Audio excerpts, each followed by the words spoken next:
Hey guys, this is Chris, and I come to you with a tutorial about dealing with a real life issue that I had to solve recently while mastering an album for a friend.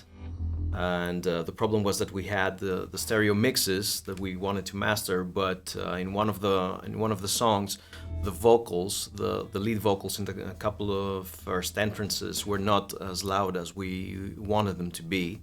So because we didn't have access to the mix, and so we couldn't just go and just boost, right the fader in the vocal channel, we had to come up with a different way to try and manipulate the stereo file, but without altering the rest of the balance of the mix, basically.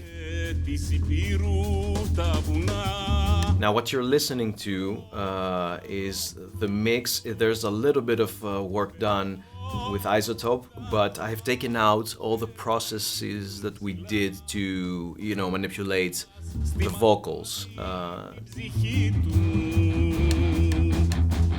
I'm gonna play to you again the without me talking over it, the music just before the entrance of the vocals and then the entrance of the vocals, so you can see what we were dealing with, and then you can have reference to the changes that we're doing. So listen up.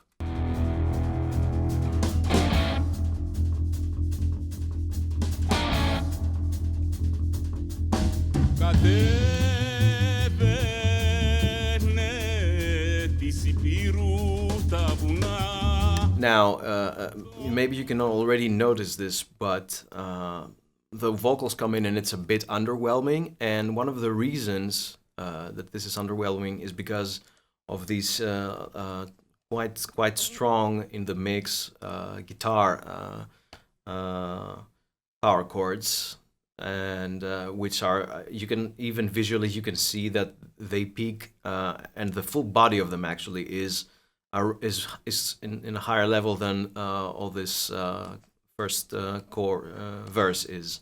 So listen up again.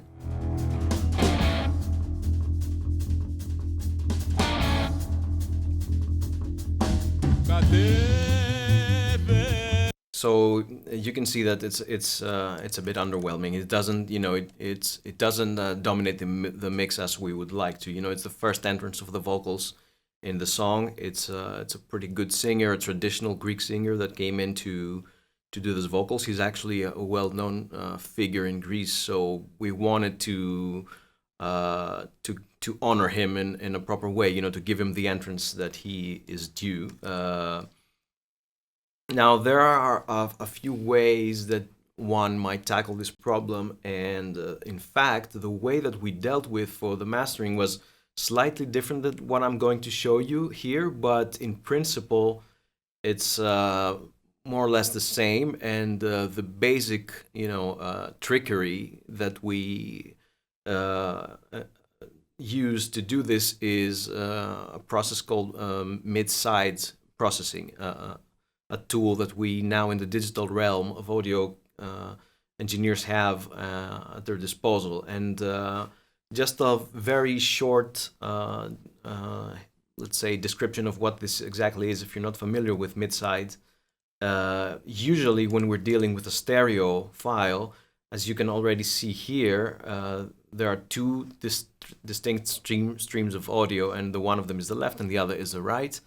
And these two, when they're playing together, the more, let's say, similar the data is, the more it appears to be in the center. So if you have your vocal and it's equally present in the left and the right channel, then this will sound to us as being in the middle of the stereo field. And the more differences there are there, the more this stereo field becomes wider and apparent. So if you have something that only appears in the right stream, it will sound as if it's coming from the right, etc. So it makes sense. It's not that complicated.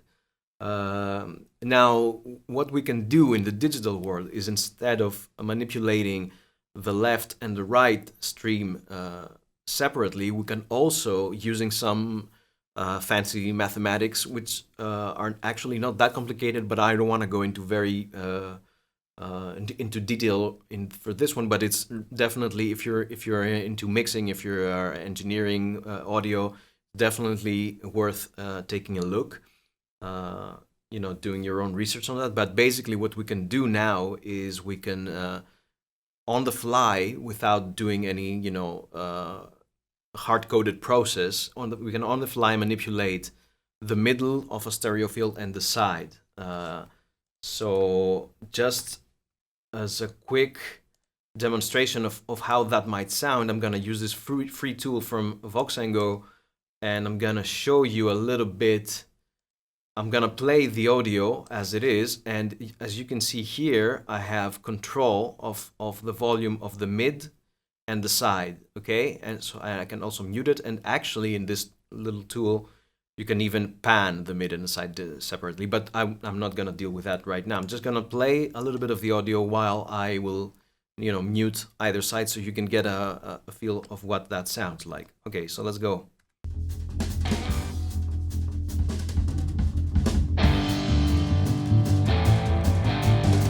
So this is the audio without any sides, and you can see all this dead mono.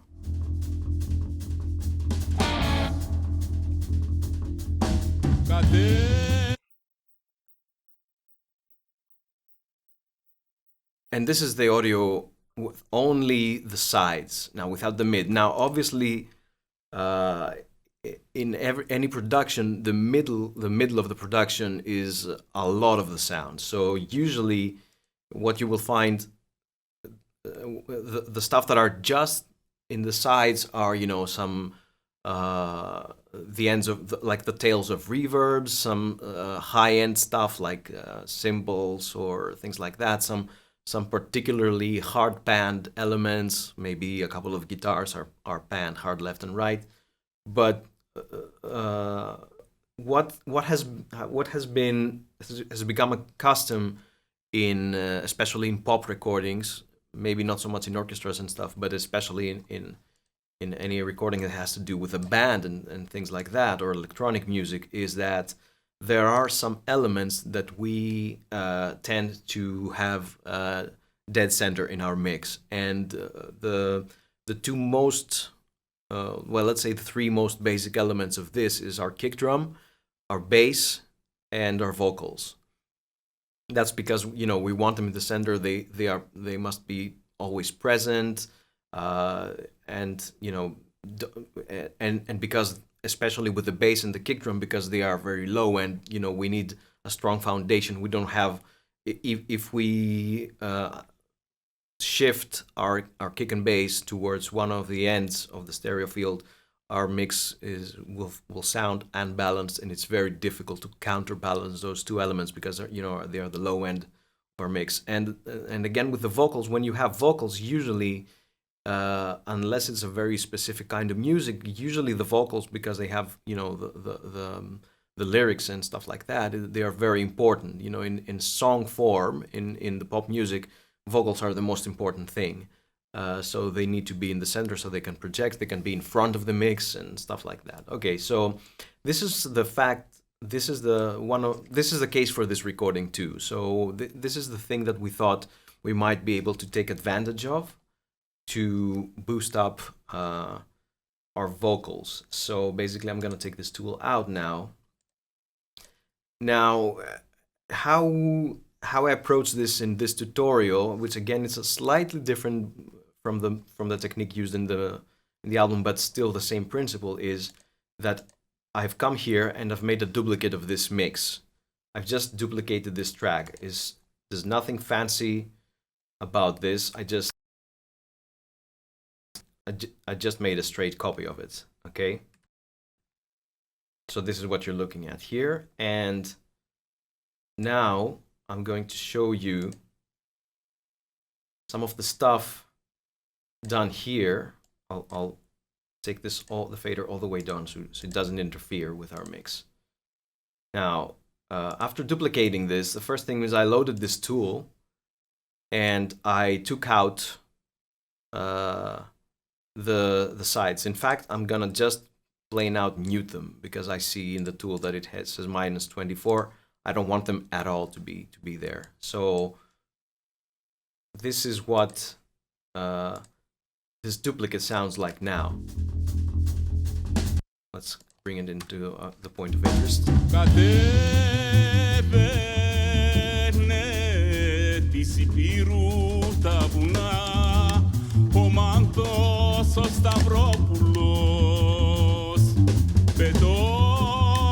Okay, so you see that when I mute the sides, we have a much more focused audio, and because we're losing a little bit, there's a little, it feels like the mix is a bit duller because we're losing a bit of the high end from the sides, and it's a little bit muddier because basically, you know, some of the low, mid, and low frequencies are a bit, they feel like being attenuated because they're all, everything is pushed towards the middle.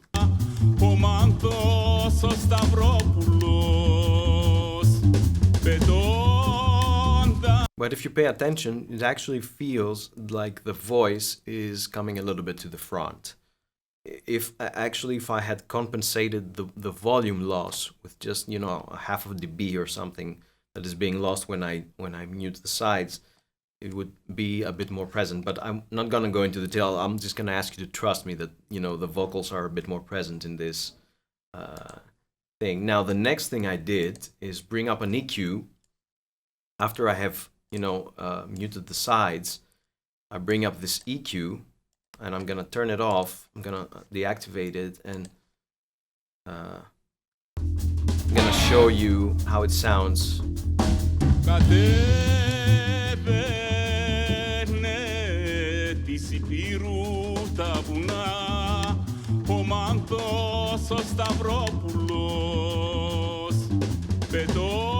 Now, what I'm trying to do here is keep the parts of the audio that are of more interest to me, and leave out stuff that I don't need. So what I'm trying to do, and I'm using a very smooth curve, low cut filter here, and high cut filter on the other side. It's just a 6 dB slope per octave, is taking out some of the low end and some of the high end, so I can leave, you know, the part where the vocal lies. Now maybe I can go with just a bit steeper with using the 12 dB per octave.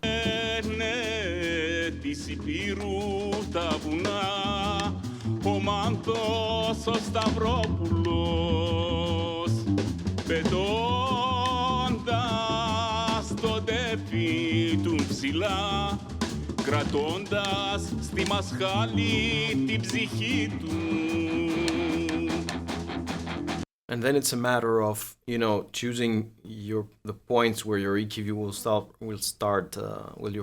your filter will start going down, so that you don't try to keep the vocal as clear as possible without making it sound as coming from a radio or something.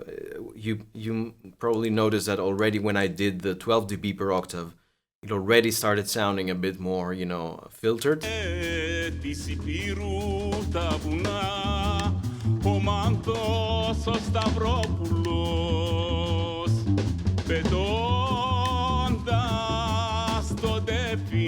Now, because I'm gonna do another processing after that, I prefer, to be honest with you, I prefer this very soft 6 dB slope, because it maintains the whole info, and it doesn't make it sound boxy and coming from a radio. And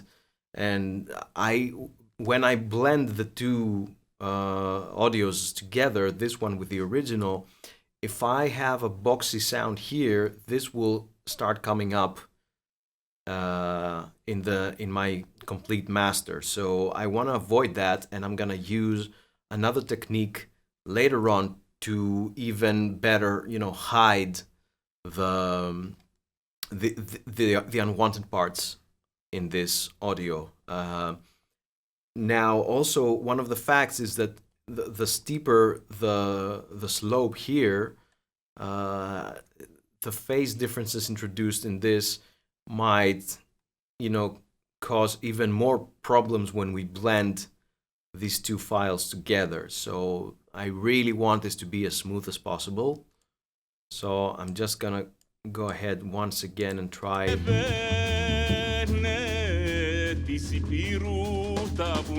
Starts to lose body here.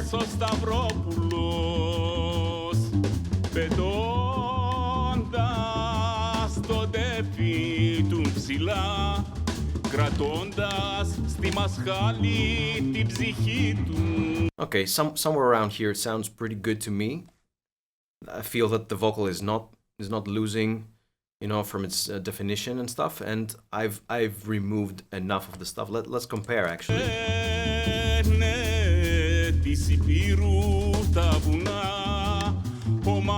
Ah, okay, sounds good. It feels to me that I have kept most of my vocals in and reduced a little bit of the other stuff.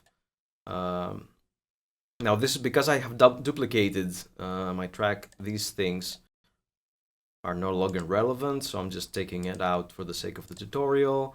And now what I've brought in here, and actually let me just delete those and I will show it from scratch. This is a multiband compressor, which means that I can compress things, but not in the entire audio spectrum, but in just specific frequencies that I choose. Now, why I'm doing this, basically, I'm using this so I don't have to do the steep slopes here, and instead come here and without actually introducing any phase differences, at least not to that much of a degree, I can use this and just, you know, tame the low end and the high end when it is above a certain, you know, loudness, above a certain volume. So, okay, let me do this actually one at a time. So, okay, let's start from scratch. Let's have the thing playing. So this is the thing. I go to the low end.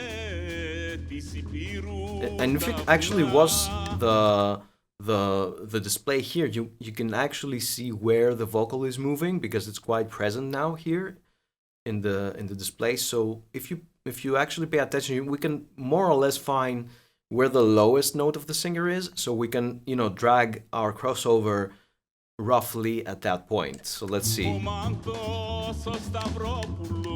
Here it is. Here. So it's roughly there. So roughly here, let's say. I don't want it to be... I can leave a little bit of space, it doesn't matter. So let's tune in our compressor now. I'll just... You see? There's barely any voice here, just very low stuff. So let's have our compressor working. I'll make it so it compresses a little bit more.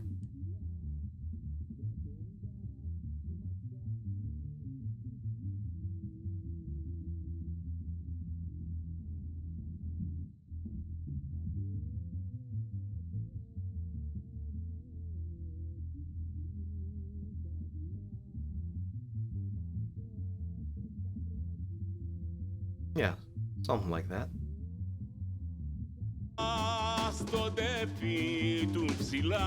Comparing with the compressor on and off, this is off.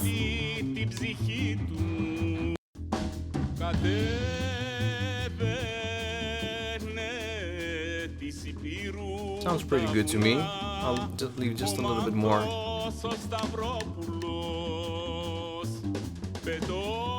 Okay, let's bring in the high end now.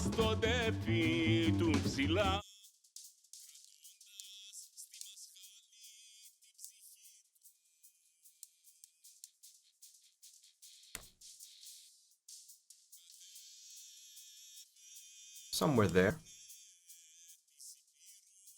You can see here. Setting our threshold. By the way, if you're not that familiar with how compressors work, I don't want to go into very much detail about that right now. I might do it in another tutorial at some point, but I suggest, you know, looking up some video, and you can even look up videos for this particular compressor, the Pro MB. This is a multiband compressor, and it's slightly different from just a plain compressor that works throughout the entire spectrum. But I assume you can more or less get what I'm doing. I'm pushing down the dynamic range only at the specific areas that I'm focusing in, using the crossover points.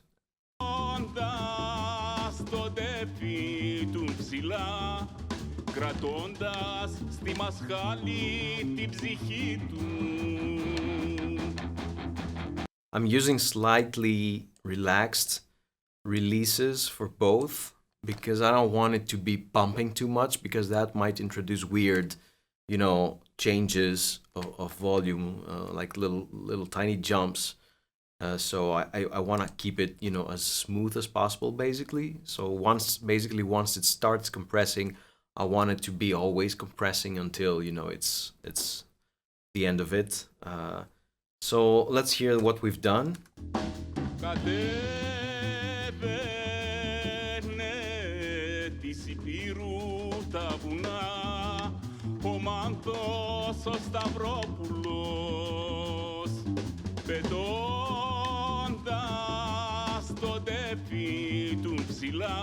Okay.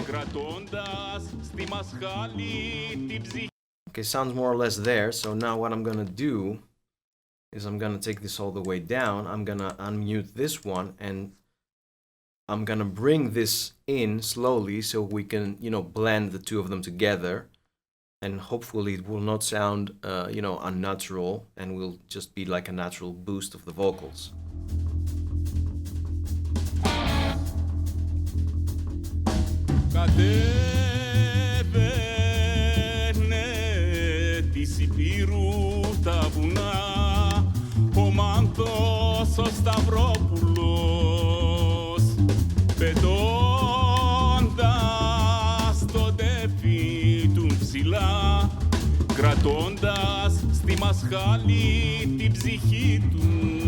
So you can see how that sounds roughly. I'm gonna play this again. I'm gonna change the loop here so that you can see how how the vocals come in with and without this.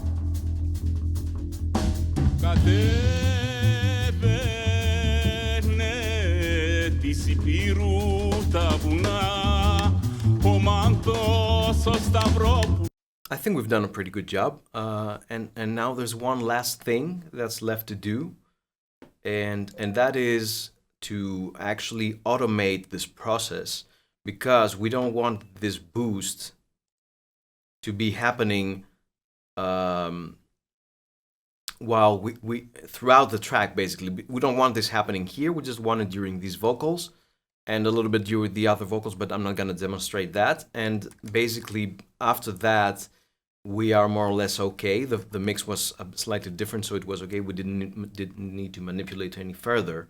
So what I'm going to do now is I'm going to take this all the way down. I'm going to enable the automation right, and I'm going to do a run of this to introduce it smoothly around the time, probably around the time that the drums come in.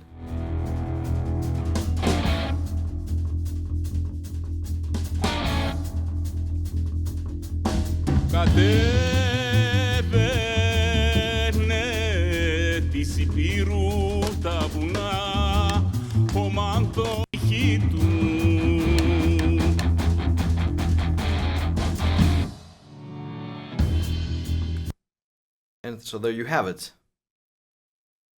And actually, just to fine-tune this, I am going to move this just slightly further so that it's actually happening during the drum break, because that will mask the effect of the loudness being there, coming in. Oh no, we missed the entrance. So it needs to be a little bit, maybe like that. Okay.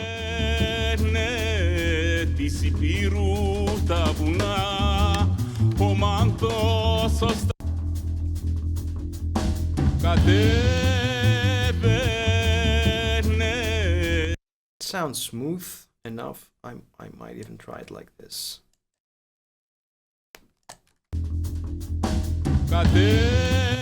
No, it sounds a little bit awkward like that.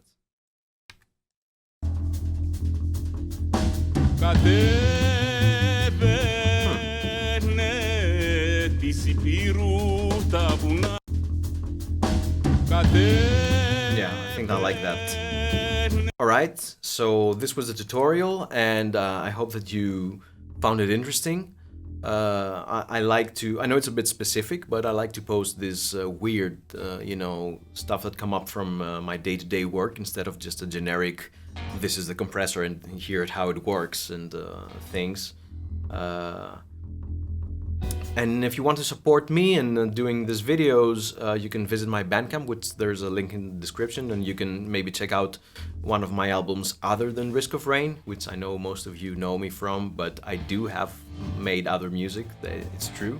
And by the way, if you like the song that you've been listening to in this tutorial, you can check out the album which contains the song and other really great music from my friend Vasilis Lagos, who's a Greek guitar player and composer, and he has put a lot of soul into this album. So, you know, just please check it out, and if you find it to your liking, he likes to call it metal jazz, so if that's something that's intriguing to you, you might go check it out and perhaps even buy it.